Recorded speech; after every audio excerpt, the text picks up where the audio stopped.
When you see like a bad letter grade on a restaurant, does that deter you? No, it actually excites me. The dirtier, the better.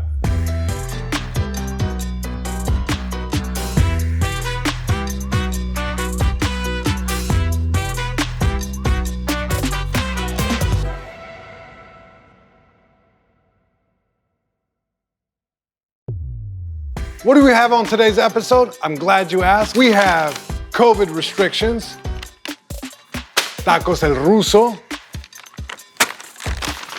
and we have Russell Peters. And we shake it, and what do we have? Today's episode.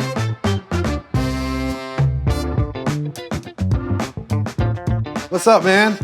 Hello, yes-us. What's up? Good to see you. Thank you for doing this. Well, thanks for not having me in person. That really sucks. Hey, COVID did it. You know what I mean? COVID, I didn't do it. I guess the good thing is I now got a free pair of earbuds. It's the least we can do. It's definitely the least because they're knockoffs. They're not even like original Apple products. They're not. They say manzana on them, but you know That's what? exactly what I was gonna it say translates to headphones, so. So I did a deep dive in your Instagram. This picture is of you with Dr. Dre. What can you tell me about that? This was in, I think, 2000. And Okay. it was on the Up in Smoke tour. And if you look on my overalls there in the picture, I have my StarTAC phone. You can definitely see that I have a chain hanging out of my shirt.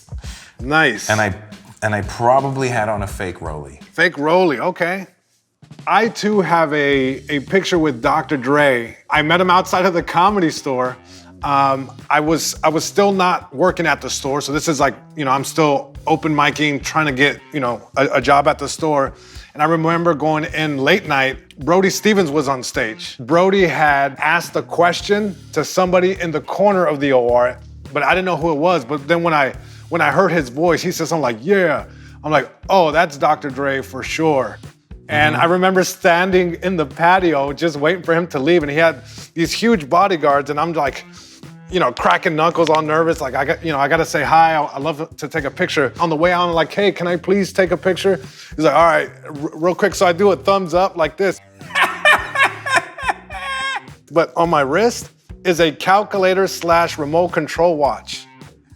And I was just so embarrassed. To this day, people are like, what are you, like, who wears a calculator remote control watch? You should call that picture the Gangbang Theory versus the Big Bang Theory. What do you say we get ready to eat? Okay. I've been waiting for this. Roll the B-roll.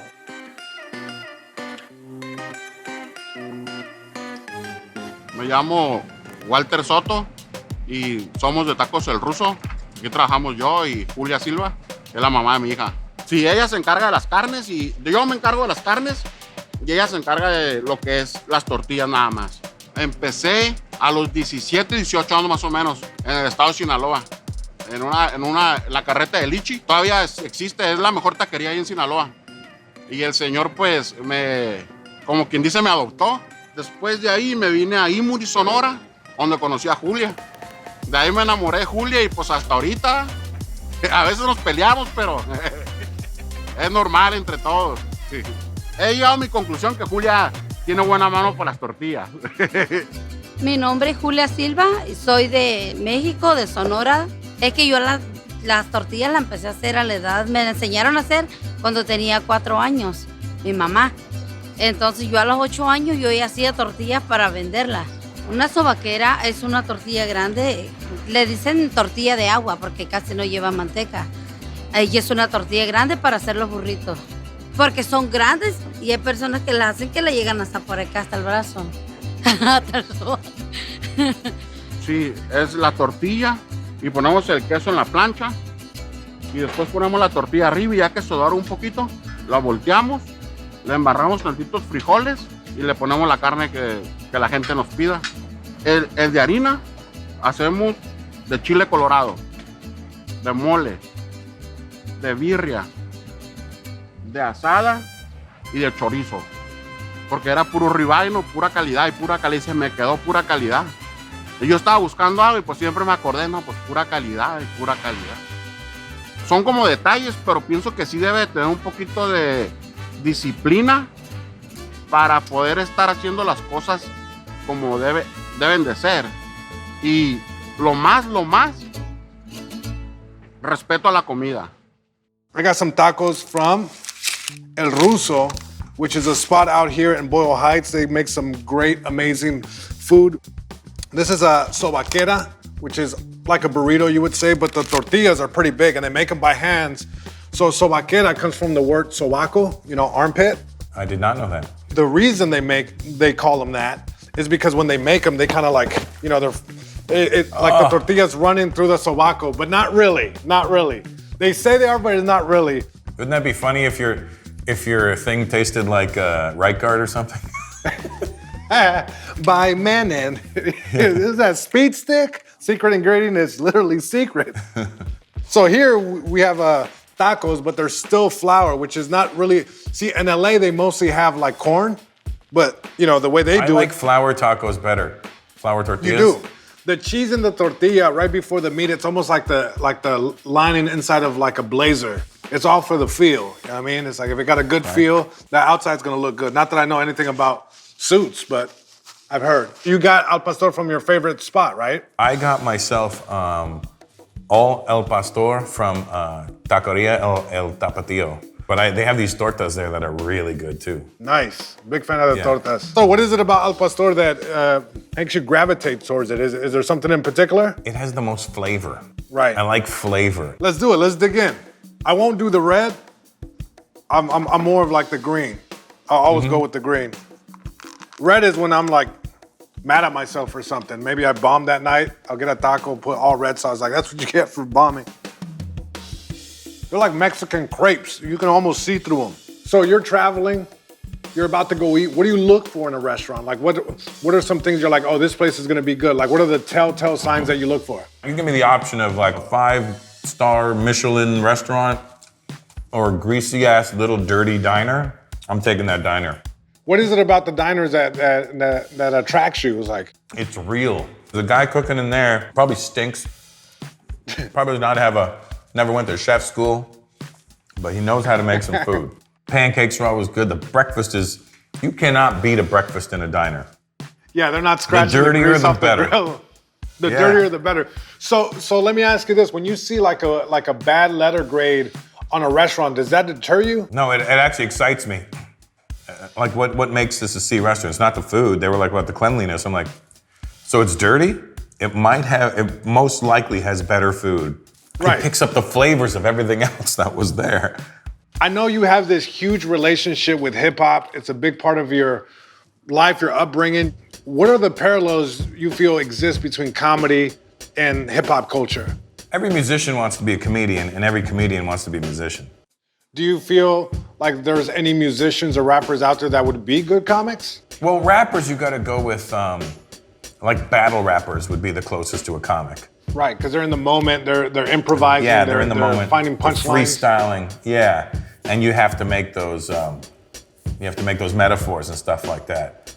And it's always about it's the same as comedy. Like, look, Lord Finesse is, one of my best friends, and he's also one of my favorite rappers. And he always had those kinds of lines, that you got some nice players, they're just on the wrong team.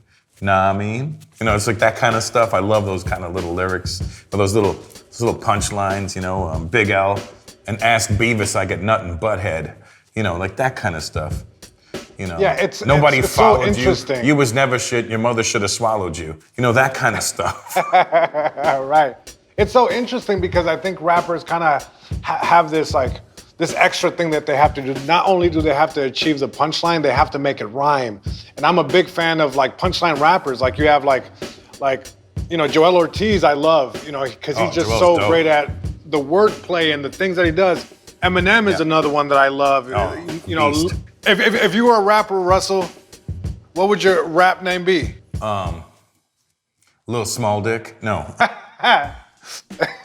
You beat me to the punch. That was gonna be my Biggie Nose. Biggie Nose. Mine would be MC Big Sinus. Gums. Big Gums or Wrigley. Big Gums. They used to call me that in grade school. Coming up, they used to call me Big Gums. And I never understood until I broke it down. I'm like, oh, Big Gums. I thought it was Big Gums. Hilarious. Like, oh. You could be Puffy's assistant, Sean Combs over. Sean, yeah, because I used to have a comb over, Sean Comb over. Well, hey, before we wrap this up, I wanted to do a quick top 5 comedians, dead or alive. Who are those 5 for you, Russ?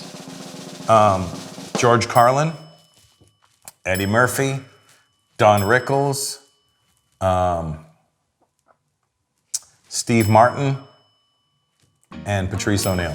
Amazing. Russell, thank you so much. This is Tacos Con Todo Season 2. Thank you so much for your time. We really appreciate it. And Gracias por todo. again, and no, thank you, Russell.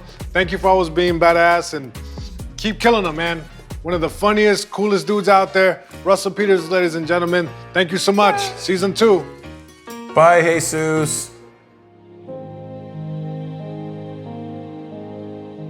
Dear friends, today I had the pleasure of eating with my longtime friend and big homie, Russell Peters. Russell ordered his favorite, Al Pastor Tacos, which obviously always slaps.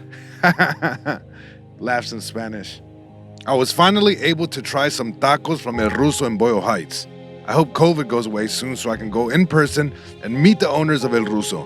I want to give them a big ass hug, one of those rompe costilla ones, which I think translates to rib breaker.